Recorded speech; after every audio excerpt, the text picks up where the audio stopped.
Good evening. My name is Julia Menegay, and I'd like to welcome you to our November Nurse Talks session. The Nurse Talks Empowerment Series aims to bring diverse groups of nurses together to engage in thoughtful conversation and personal action around important issues.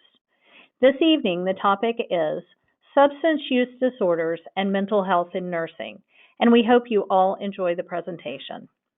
During the webinar, you will be in listen-only mode. If you have questions, please advise your facilitator, who can share the question with us by typing it into the chat box on the screen. You can submit questions at any time during the presentation, and we will have time for our speaker to answer questions after the presentation. If you are on Twitter, please follow TNA at Texas Nurses ASSN, and if you are live tweeting during the event, please be sure to use the hashtag TXNurseTalks so we can interact with you. If you are a TNA member, we hope you will log in to the TNA website and join the Nurse Talks group on Social Link to continue the conversation when the presentation is finished. You can also download the Social Link app from your device store and join the group from your phone. Please note that Social Link is one word. Now, I'd like to introduce our speaker. Webb joined T Papen as Program Director in April of this year. Previously, Dawn worked at Austin Travis County Integral Care as Nursing Supervisor, where she provided oversight to multiple teams in outpatient clinics, community outreach, and homeless shelters. Ensuring adherence to regulatory and accreditation requirements were an important part of her role, including serving as chair of the Nursing Peer Review Committee. Her previous experience includes work at Seton Shoal Creek Hospital and as a licensed chemical dependency counselor. Dawn has her BSN and Master's of Science in Nursing Administration, both from the University of Texas at Arlington. Dawn is board certified in psychiatric mental health nursing. Welcome, Dawn. Thank you, Julia, and welcome everyone. So this evening goal is to teach you how to identify warning signs for nurses affected by substance use disorder, mental health conditions, or both. I will review some statistics, risk factors, changes in physical, emotional, and social behavior, and you will also learn about stigma and barriers to nurses seeking help. Please be aware that the topic of substance use disorders and mental health conditions in nursing is under-researched. Therefore, there's much to be learned. The National Council of State Boards of Nursing is a great resource and used throughout this presentation, along with my professional experience and education in this field and the knowledge I've gained as T Papen Program Director. So these are some of the statistics that are related to substance use disorders specific to nursing. It is estimated that 10 to 15% of all nurses may be actively impaired or in recovery from drug or alcohol addiction. The odds of not reporting a coworker or of suspected of abuse while at work were 5 to 1. And then also nurses enrolled in alternative discipline programs have nearly double the retention rates of nurses involved in disciplinary programs. So imagine that there are 400,000 nurses in the state of Texas. If we lowball and we say about 10% of nurses may be actively impaired or in recovery from a drug or alcohol addiction, this would be about 40,000 nurses in the state of Texas. The 10% statistic also aligns with the average U.S. statistics of adults affected by substance use disorders. So mental health statistics specific to nursing aren't readily available, but the ones listed are true for any U.S. adult. NAMI, the National Alliance on Mental Illness, is a wonderful resource to learn more about mental health conditions and how you can help raise awareness and reduce stigma. The more nurses are involved in the solution, the better we can identify and address it in our own profession. The statistics here basically list that 1 in 5 U.S. adults experience mental illness each year. So if you think about that in your setting, 1 in 5 adults, just kind of try to think about yourself and 4 other people in your life. Then you have 1 in 25 U.S. adults experience serious mental illness each year. Suicide is the second leading cause of death among people aged 10 to 34.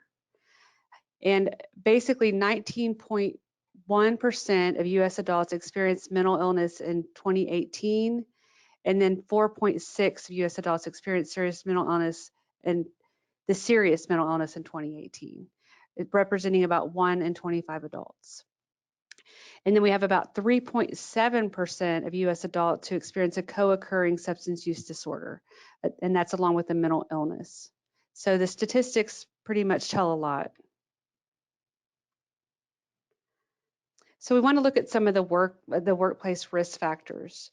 This list is not exhaustive. We're aware of the many stressors nurses encounter in the workplace.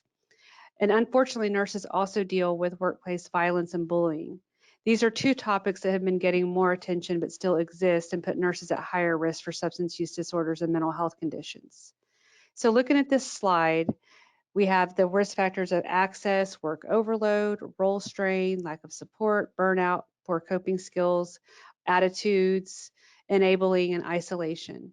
I'm not sure, but I've seen a lot of this, and I'm just wondering if some of these are familiar to you. It's a good thing to think about.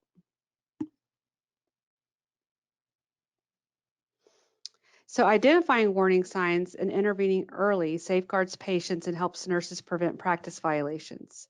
The most common signs recognized by peers and employers include absenteeism, isolation, changes in personal hygiene or erratic behavior in the workplace.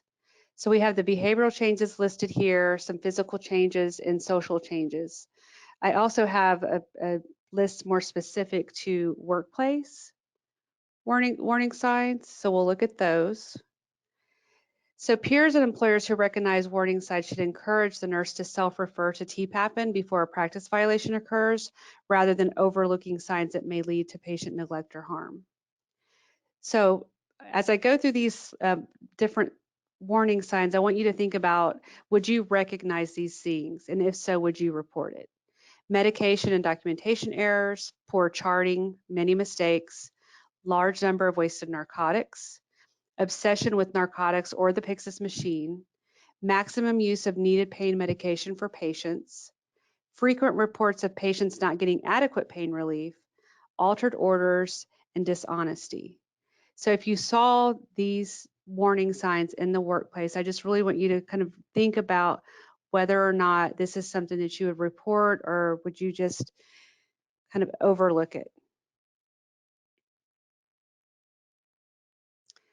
So now I want to talk about stigma. A lot of times people do not refer themselves or do a self-referral because the stigma that is attached to substance use disorders and mental health conditions. So we're going to discuss this a little bit further. So stigma is a very real obstacle to nurses seeking help.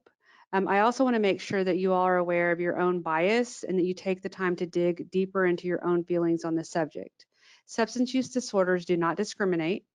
Substance use disorders can happen to anyone and is not a reflection of their true character. Until we truly understand this and accept it, we will stay stuck in a place where substance use disorders is hidden and seen as someone's dirty little secret. So I want to look at the stigma. There's different types of stigma. The definition of stigma is it represents the complexity of attitudes, beliefs, behaviors, and structures that interact at different levels of society. So we have structural stigma, public stigma, and self-stigma. One of the most important points I want to make out here is the self-stigma piece. So as people with mental and substance use disorders become aware of the public stigma and of related discriminatory practices, they internalize the perceived stigma and apply it to themselves. So if we look at societal, structural, public, all of those things, and we see what's going on in the world, even like how the media talks about mental health conditions, how people might talk about someone with a substance use disorder or addiction, or even the language we use, someone who has a substance use disorder or mental health condition is going to internalize that and start having that self-stigma, which is going to put them in a position where they're not going to want to talk about it. They're not going to want to self-report, and they're just going to really fear being judged. So then we have attitudes towards substance use. Some of the attitudes nurses have towards substance use disorders come from the profession itself. Nurses are knowledgeable about drugs and believe in drugs to promote healing. This can easily be applied to themselves. So and this is really specific to nursing. Substance use is seen as an acceptable means of coping. Faith in drugs as a means of promoting healing. Sense of entitlement that they need to continue to work and can lead to a rationalization of substance use as a means to an end. And this kind of captures the working long shifts, working overnight shifts, just trying to really I don't want to say this the wrong way, but just kind of going above and beyond. We kind of, nurses, and I'm a nurse, so I feel like I can say this, we're kind of superheroes. We do so much, and we always want to be there. We want to work extra, and this can lead to a substance use disorder, and it can lead to rationalization. Night shifts, you can basically, if someone works a night shift and they can't stay awake at night, they might begin to abuse substances. If someone works a night shift and they can't sleep during the day, if someone's working long hours, they might turn to substances. So that's something that we really need to think about. Also, the special status of a healthcare provider as being invulnerable to the illness of their patients. So I think there's times where we think we're invulnerable. We won't become addicted. We won't put ourselves in that position. And then before the nurse knows it, that they've become addicted to that substance. And then also the professional training that we receive about powerful medications, and we can use that to self-diagnose and self-medicate. So these are just some of the attitudes. There are many more. And the NCSBN book that I mentioned earlier is a good resource, and I have those at the end of this presentation. So some of the barriers, we've already talked about stigma. One thing here is the fears piece. It's fear of losing a job, fear of losing nursing license, professional respect, just kind of fear of the unknown. So if a nurse self-reports, they're just not really sure what's going to happen. And that's why I want to get the word out that, to educate and provide outreach so that nurses understand that it is okay to self-report. It is okay to report someone if you have suspicion that we do have T Papen here to help individuals. Another barrier is financial expense. When a nurse enters into an alternative to discipline program, there are some financial expenses involved, but I can tell you that the financial expense is well worth it. The not paying for drug testing and evaluations and those kinds of things and getting involved in an alternative disciplinary program is going to be a lot more expensive in the long run, because the end result for someone who has a substance use disorder usually turns out very poorly. Some other barriers are poor coping skills, lack of education, lack of employer support, and then lack of family support. I want to talk a little bit more about the lack of employer support, and we'll get into that in talking about cultural shifts. So nurses helping nurses. So most importantly, if I can stress anything in this Nurse Talk series, is early intervention. Recognizing early warning signs before a practice violation occurs. That is key. We don't want someone in a position where a patient has been harmed and we think back, oh, last week or last month, I saw some signs, I could have possibly made that referral or talked to that individual and, told them about T Papen, told them, hey, if you need help, reach out to me. We have to be able to talk about this. Practice violations are serious and can result in the loss of a nurse's license, employment or insurance benefits, as well as the nurse incurring other fees such as board order fees. So there's a lot of pros to early intervention. Peers and employers who recognize early warning signs should encourage the nurse in question to self-refer to T Papen before a practice violation occurs, rather than overlooking the signs that could lead to patient neglect or harm. And just please remember that making a referral to T Papen or even to the Board of Nursing or talking to a nurse about self-referral, this is an act of compassion for the nurse and the patient.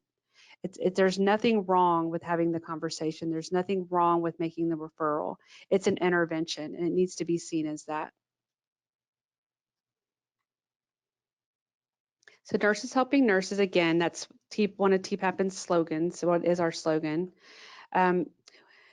So it's mostly, we just really want nurses to help one another, and we need to make those cultural changes, like I said earlier. We need to develop a culture of transparency and support. It's critical to create cultures of safety where healthcare workers can candidly approach each other about their concerns. We also need to create an environment that encourages reporting. It's vital to reducing the stigma, maintaining transparency, rehabilitating the nurse, and protecting the public. So we have a lot going on here. There's a lot of things when that referral is made that happen, and they're all good. They're all positive. And then nurses need to talk.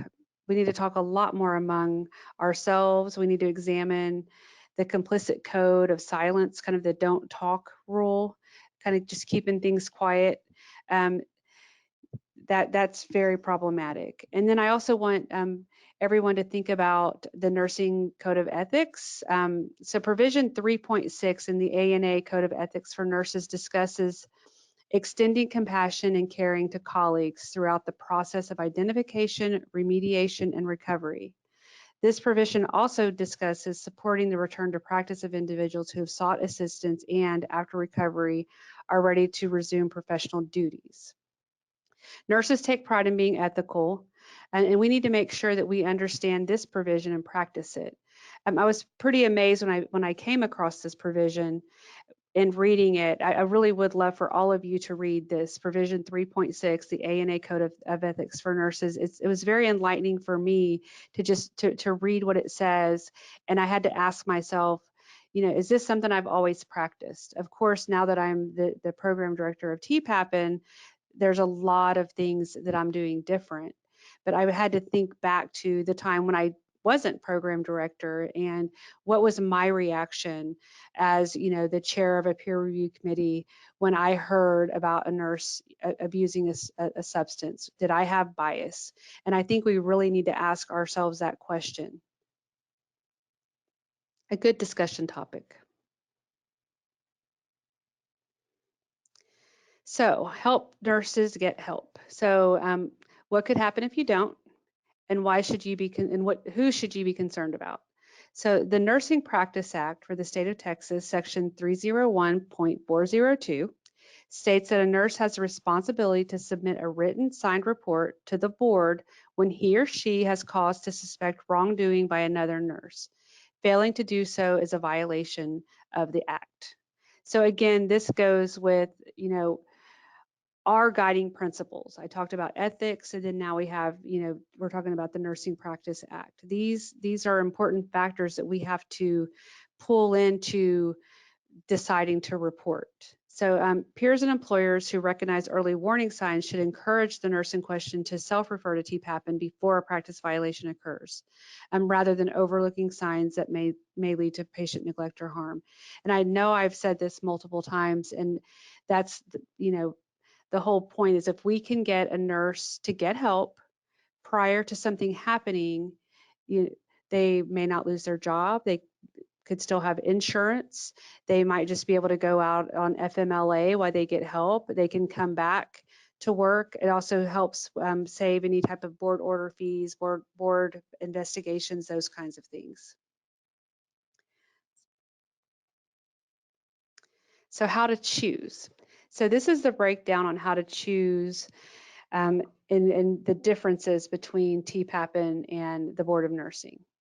So if you look, T Papen, of course, we're an alternative to discipline program. We provide guidance, support, and monitoring, social peer support. We have volunteer nurses who provide that. We're always in need of the volunteer nurses, just kind of a little mention of that. And then you have the Board of Nursing who does investigations, monitoring, and discipline. And we also, I do want to mention, because people get confused about nurses who are coming in to T Papen for substance use disorders, It's substance use disorders, a mental health condition, or both. So we may have nurses who are participating in T Papen who just have a mental health condition. And for nurses with the mental health conditions only, the focus is on following and supporting the nurse so they can demonstrate their ability to safely practice nursing in the highly stressful workplace environment. Also, when nurses do participate in T Papen, all of the programming is individualized to meet the unique needs of each nurse to support their recovery journey.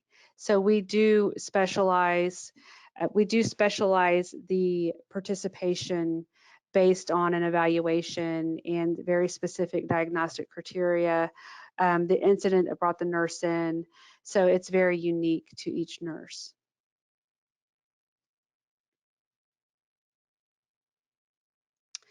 So then here we have some resources. These are NCSBN, the website. It's really great website. It has a video. I'm not going to show the video. It's a 12-minute video, but this is a really great video to watch where it shows basically the warning signs. It shows a nurse kind of going through the early warning signs and through the process of getting help. It's very helpful in helping to identify.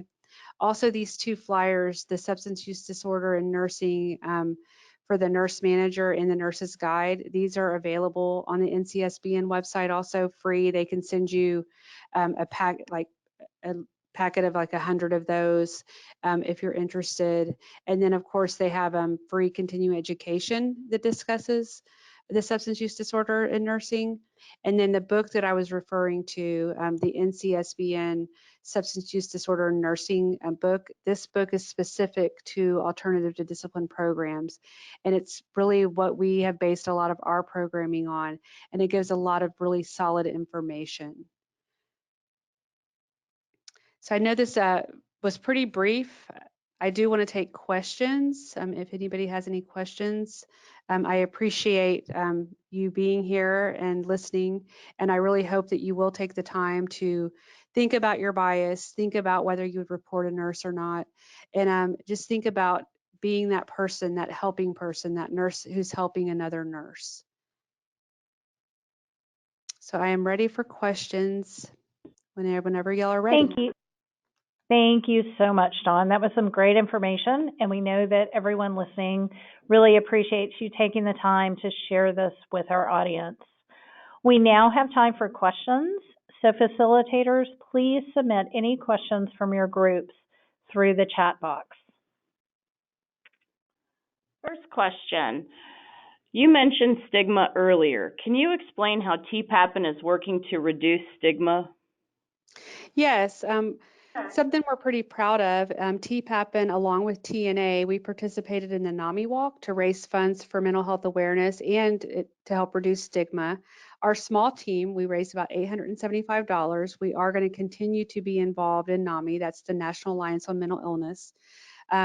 We just got ourselves out there and really represented the program and just being out there to show the community that we're here to provide support and kind of take the unknowns away. I know that there's a lot of fear when people hear about T Papen. So our goal was to get out there and show that we are here. We do care about mental health. We do care about individuals who are experiencing a substance use disorder, and we want to be that helping program. Also, the T Papen team is trained to provide person-centered care. We use a person-centered approach when we communicate with our participants. It includes using person-centered language and motivational interviewing. I'm also adding the stigma slide during all of my outreach and education I provide. This topic, it's a topic that needs to be discussed, and cultural shifts need to happen so nurses can get the help they need without being discriminated against. All nurses and nurse leaders really need to read the provision that I talked about earlier, provision 3.6 in the ANA Code of Ethics for Nurses, because we're dropping the ball, and when it comes to looking out for one another, we really need to step up on that. If self-referred, is T Papen required to report to board or employer? No. T Papen is not required. Actually, a self-referral is confidential. We keep that confidential from the board. As long as the nurse continues their participation and nothing happens, any type of incident or positive drug screenings while they're participating in the program, their participation will remain confidential.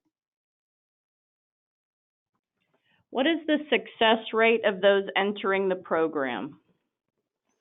So we have recidivism rates. We don't really have success rates. Right now, our recidivism rate is at about 8%. We need to do more research on that. So we're actually starting some research on it. So we'll have some better numbers in the future. But right now for recidivism, it's about 8%. How do you get qualified to serve as an advocate?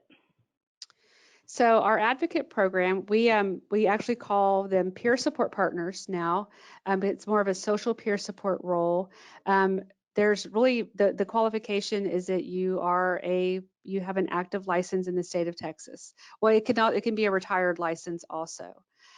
So just there's an application on the website tpapen.org that has to be filled out with a reference. You submit that. We look at it.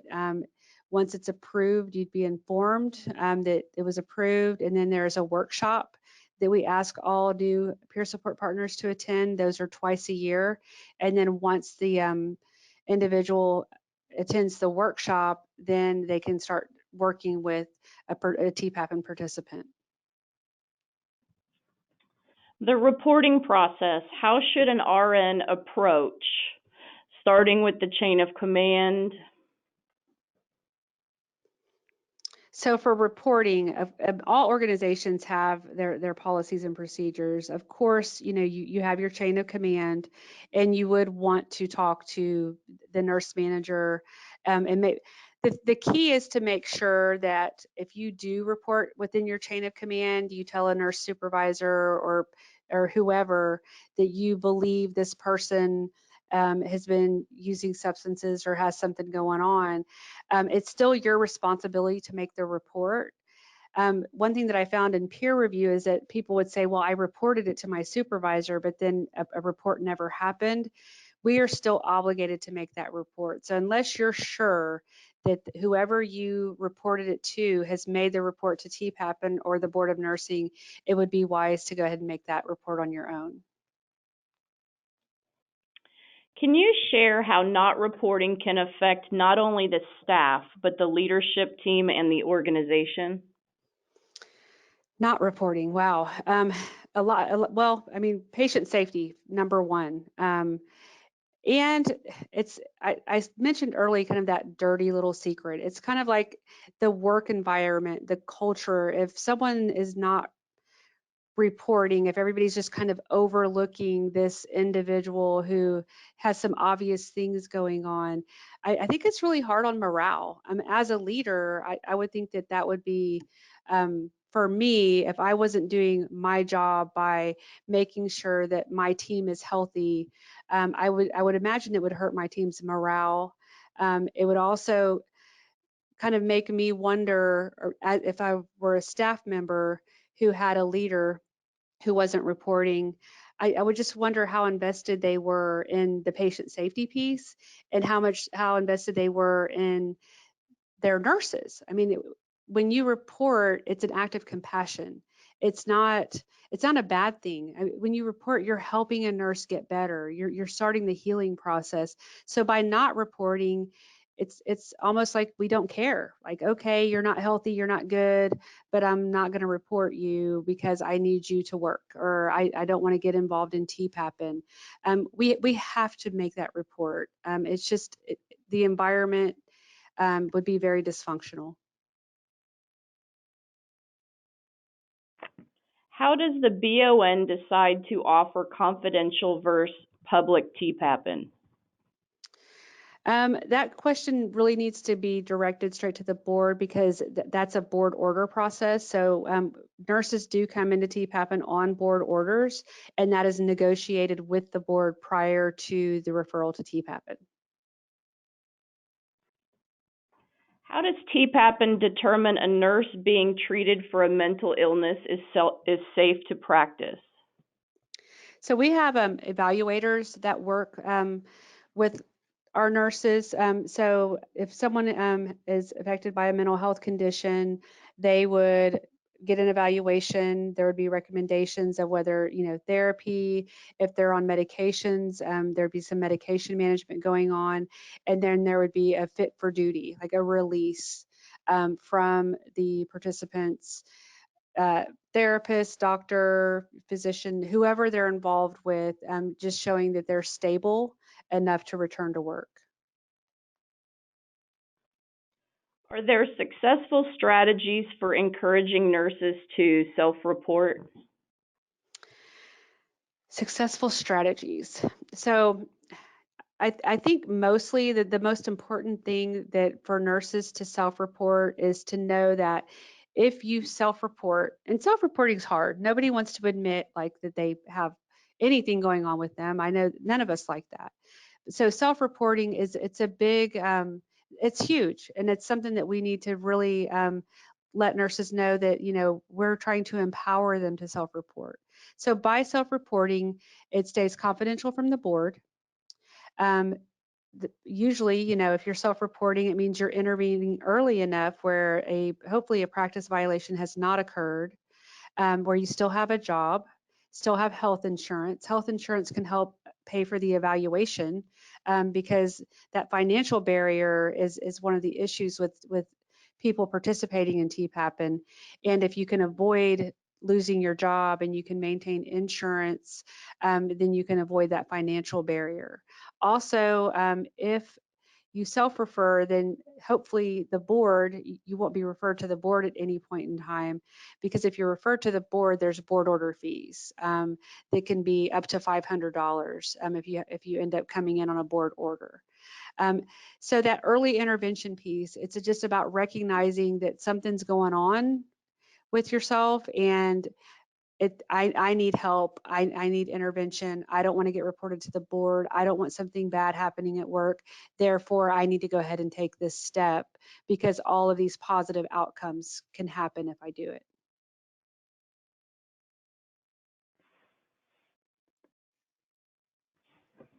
How long is someone in the T Papen program? It ranges from 1 to 5 years.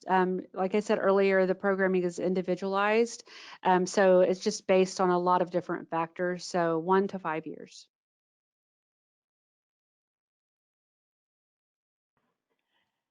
Is it safe to have someone in T Papen program to work 12-hour shifts? Usually, I mean, we definitely look at the evaluation and what the recommendations are. And if there's a recommendation that the individual doesn't work a 12-hour shift, then we would, their work agreement would have to be that they can't work a 12-hour shift. But for the most part, we have a lot of nurses who work 12-hour shifts successfully. Last question. How many nurses are enrolled in the T Papen program? Oh, about 659, I believe, as of, well, not always, we have either in the intake process, evaluation process, or in monitoring, we have, I believe, 659. Okay. Thank you so much, Dawn. That's all the time we have for questions this evening. But again, we really appreciate you taking the time to talk with us this evening and share this information. Attendees, please don't forget to join us on Social Link to continue the conversation. I do have the references up on the screen now, and we will post these as well as other resources from the presentation on Social Link. We'll also post answers to the questions that we didn't have time for this evening, as well as feedback we received from the groups around the state after this evening's discussion. You can also post comments, questions, and pictures from the event you attended. To receive contact hours for continuing nursing education after the discussion, please complete the evaluation. You can scan the QR code that each facilitator will share or use the web link on the screen. Please note that the survey will close on November 21st. We also want to invite you to join us for our next Nurse Talks in January. That will be on January 9th, and the topic will be the impact of artificial intelligence on nursing. Our locations will be listed on our website soon, and if there isn't a location near you, we hope you will consider becoming a facilitator and hosting an event. If you'd like more information about TNA, future Nurse Talks events, or becoming a facilitator, please go to texasnurses.org or send an email to tna@texasnurses.org. Thank you again to all of our facilitators who are hosting Nurse Talks across the state. We really appreciate all you do. And as a reminder, please remember to send your feedback and attendee count to us as soon as possible.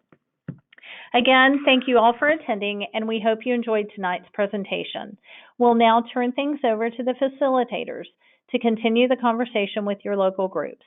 Have a great evening.